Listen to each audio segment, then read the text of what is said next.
So basically, it's by doing this, not only does it free you up from being having someone over your head, but it also gives you a sense that of more obligation to the consumers, to the players. Exactly. And that's what we want to be obligated to. I mean, in the end, that's the only obligation that will succeed.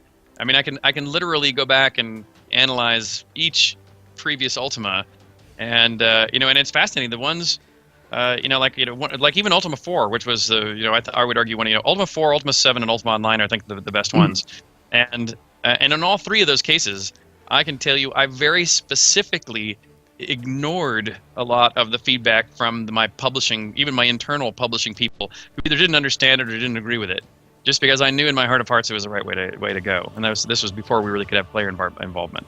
And Ultima 8 and Tabula Rasa, where I really did listen more to what my publisher had to say and revise and revamp to try to make those people happy, meant that we ran late, over budget, and ultimately did not provide the players the complete pantheon of what they were really looking for. So I mean, to me, the answer is extremely clear. That I need to develop a relationship with the customers early, and I need to make this game for them, not a publisher. I think that leads nicely into beta. Are you going to be having a beta then? That's something you couldn't have 15, 16, 17 years ago with Ultima Online, whereas now it's relatively simple. So. Yeah, exactly. And so, we're even discussing in here how soon we can let people into the beta. I mean, the game is technically playable right now. I mean, I think it was literally a stream of capture of 5 minutes. I mean, it wasn't even seamed together. That was literally somebody turned on the recorder, like fraps, for 5 minutes of gameplay, going in and out of towns and in and out of combats. Yeah. So the game works right now. But it probably is too early to let players in. You've seen on that 5 or 10 minutes of video pretty much all the content there is, honestly, within the game. There's many cities, towns, or villages that you didn't get a chance to explore. There's not enough content really to validly let people come in and explore. We need to get combat further along before it's really valid. But since we're up to now combat, interesting. We have a more advanced combat system that shows up in the video that's already in. But it wasn't refined quite enough to where you could tell what it was if we had turned that on during the video capture. And I didn't want to start debates about what we were trying to implement when it was still only half finished. Yep. And so now is really the time where if I can get players in to talk about it, we'll be able to show them more of it after the Kickstarter, and we'll be able to tune that, which is clearly a very core, one of the foundational systems is how does character advancement and combat occur. Yeah. Are you going to tie with beta then? Would that tie into Kickstarter? So would it be if you donated $50 plus, or will it be right at your foundation of like $10? No, it is at a slightly higher level. So the way we're breaking it down is if you contribute, a couple of some $10 to $30, I'll call it. I'd have to go to the Kickstarter page myself to get the precise numbers, but a low number of tens gets you access to the game. So that really just means you're pre-buying the game. Okay. If you get up to the what I call $50 to $100, that's when we start letting you into some of the other earlier activities when you're really paying for what I'll call the full cost of a premium game. Like a founder's pack kind of thing, like some games are doing now. Yeah. Exactly. Once you get over $100, $150 somewhere in there, we're starting to give you the swag associated with the game. So as you know, I'm still very big on reality components. Things like cloth maps and trinkets and things of this nature. That of course we're already producing. Somewhere around me here is some of the cloth maps. So which I've gotten out the iron-on. And I've already been making cloth maps, so I can not only take them around to show them, just so that even amongst the team, I can say, look, this is what we're shooting for, and this is kind of how the artwork holds up when you not only shrink it to this size, but transfer it onto a piece of cloth. And so we will make those available to people, and if you join the Kickstarter at 100 to 50-ish, the kind of the collector's edition scale, we know we'll start shipping those to you. And then the highest levels we have asks or contribution levels in the thousands, and those are what begins to get you this real estate. And because unlike in UO, you could buy a deed and deploy it anywhere in the world. It was cool because you deploy anywhere in the world. The problem was you could deploy anywhere in the world, and that really meant the world became littered with abandoned houses, really. And so not only does our 2-scale map not really fundamentally support that very well. I mean, it's kind of hard to think about how that would work.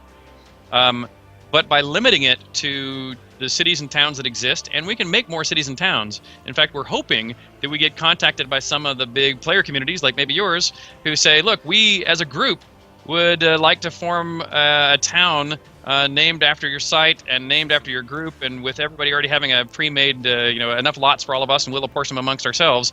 and if it's fine by us, we'll do that. Yeah. And so we'll bring in we'll instantiate a town just for that community. Nice.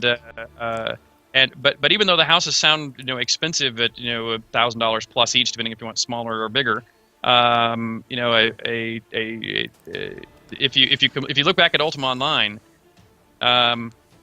the blacksmith shops near the core of Trinsic, which were by far the most trafficked areas for people to get in and out to bring their ingots in from the mines and to get the very best weapons to go back out with, those blacksmith shops sold for tens of thousands of dollars on eBay. And we actually have there's actually be fewer places in this game than the last game to be able to deploy homes. And so we think that that real estate will ultimately be worth that price that people will be able to now finance if they wish. Well, I can see that Greg is visibly excited. So he is extremely excited. I'm excited, but Greg is. You can see him. Look, he's. Oh, I've been talking about this nonstop for the last couple of days with the other people that are helping set this up. You've had such a fascinating life as an individual, and I look at that. Some of the things that you've done.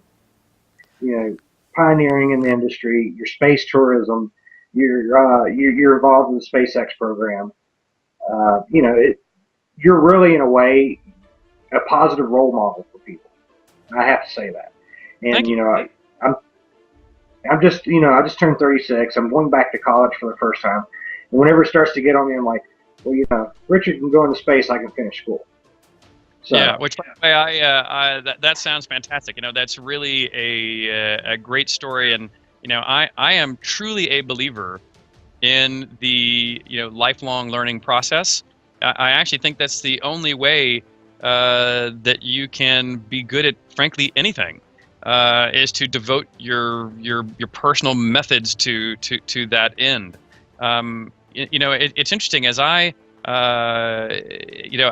Just even put this campaign together, I've gone back to a lot of my earlier design and development documents and pulled out the original stories I wrote, which were the history of Mondane the Wizard, pulled out the notebooks I used to plan the stories for Ultimas, especially 3, 4, and 5, and 6, where I would set up a notebook that was sort of, and it was always on paper because tools weren't good enough to do these things digitally, where I would kind of multi-thread this work that would diagram the work of people, places, plot threads, motivations, where magic items were, how they were moving around the landscape, in a way that was actually, it's pretty hard to think of a complex interactive story and thread it all properly.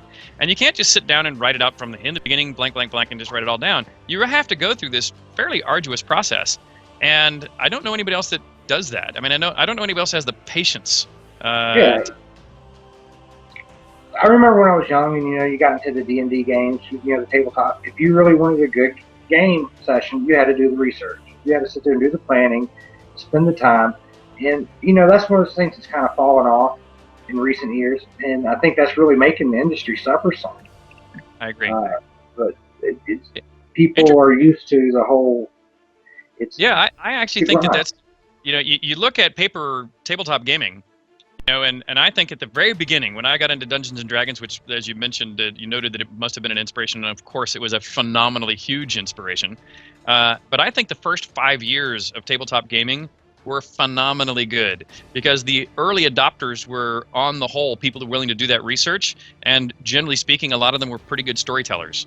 But as D&D became really popular, you kind of ran out of good storytellers. And so it then became a debate about, well, I've got a +3 sword and I'm standing behind you and I've got initiative, and after we debate the numbers, we'll roll some dice and it's either a hit or a miss, and okay, let's start the debate over again. And I'm going, that is not role-playing.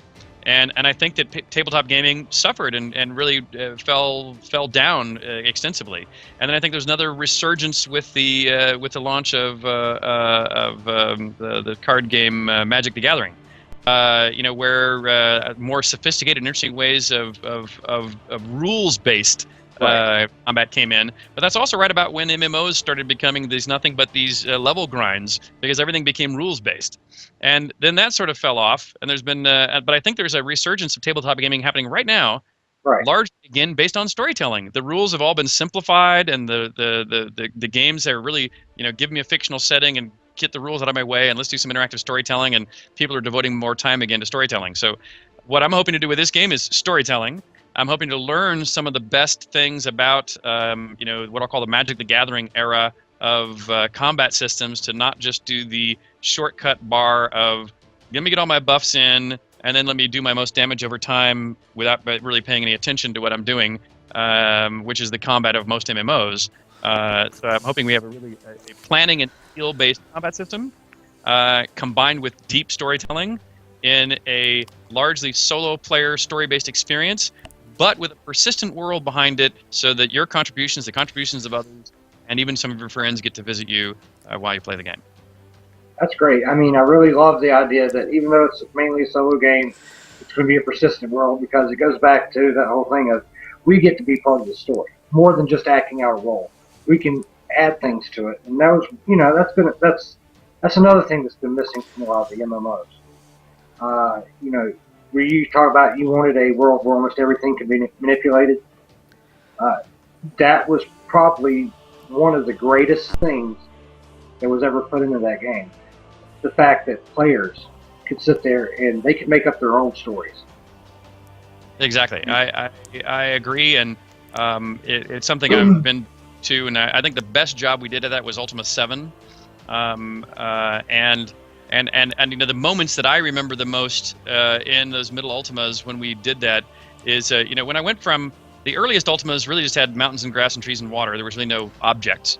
And then as soon as I had enough tiles to decorate a house with, I said, okay, what am I put? There's tables and chairs and a bed and a piano. Why not? So I would make a piano. Then I'm going like, well, as long as there's a piano, you ought to be able to click on it and make some music. And I said, well, as long as you can click on it and make some music, I ought to make at least one time where it's relevant. And the way that became relevant, I think this is Ultima 5 I'm referring to, in the instruction manual, we put a sheet of music of YOLO, the piece that YOLO wrote called Stones, which is still one of the the best pieces of music in an Ultima. And we put the real nomenclature for Stones in the instructions. And then we could put a series of clues in the game that said, Lord British in his chamber has a magical harpsichord. And Lord British's favorite piece of music is this piece Stones. And if you actually go to Lord British's harpsichord and you play the piece Stones, it opens up a secret door in the back of that room and gives you one of the items you need. And so, to me, that's what a sandbox world allows you to do, is it allows you to create a world that everything might be important or nothing might be important. It's really for you to figure it out and for you to use the tools. I mean, if I can take a cannon and if I can break wooden doors with a cannon, well, then maybe I can figure out a way to get a cannon down this hallway into this room that I've never been able to get into, and I can't find the key, but let me see if I get a cannon down there. And it makes sense that you're logically, rationally working out real solutions to the problems that are laid out before you, versus, my classic worst case is from King's Quest way back. If you remember, there was you had a gun that you're trying to get past this Yeti, and even if you used a gun, it would dodge the bullet. But the way you actually got past the Yeti was to throw a cream pie in his face. And I was going like, well, how would I have ever known that? I mean, there was no logical way to deduce it. You just had to try everything until you got in the mind of the developer. And that's the opposite of what I'm trying to do with the rational storytelling that we're trying to do in Shroud of the Avatar. I've got one more big question for you. Sure. In every game that you've had, you assumed or had some character in the game that was based on yourself, an alternate persona. Lord British, General British. Is that going to carry over into this? And I know in your early RPGs, there was always creative ways to assassinate your character.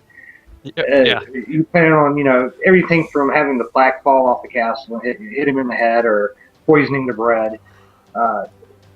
Just the type of thing you're going to try to carry on with this too? At least having yourself as a persona. All the things you said, the answer is yes.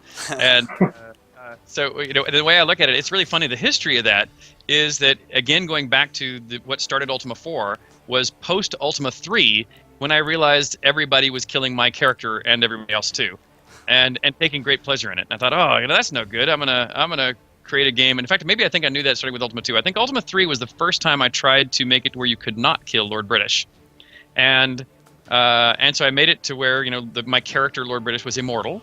But the way you could actually end up killing him is people found that if you attacked Lord British and he became angry and would chase you down and kill you. But if you ran out of the castle, there was a moat around Lord British's castle, and there was a ship in the moat. And if you got on the ship and moved a little offshore, you could fire your cannons back at Lord British on shore. And the way a cannon did damage is it wasn't actually counting down hit points. It was just 50-50 chance whoever you just shot at is dead. That was a full simulation because the cannons weren't really meant to be a weapon. And sure enough, you could even kill Lord British that way. And I thought, okay, well, next time I'm going to defeat. Next time I make it. So by the time I got to Ultima 4 or 5, I'm going to get some of these out of order. But I made it to where you could not, if the person you were attacking was Lord British, it did not succeed. But everybody had a timeline, and so everybody would get up in the morning and go to work, and at night they would go to bed.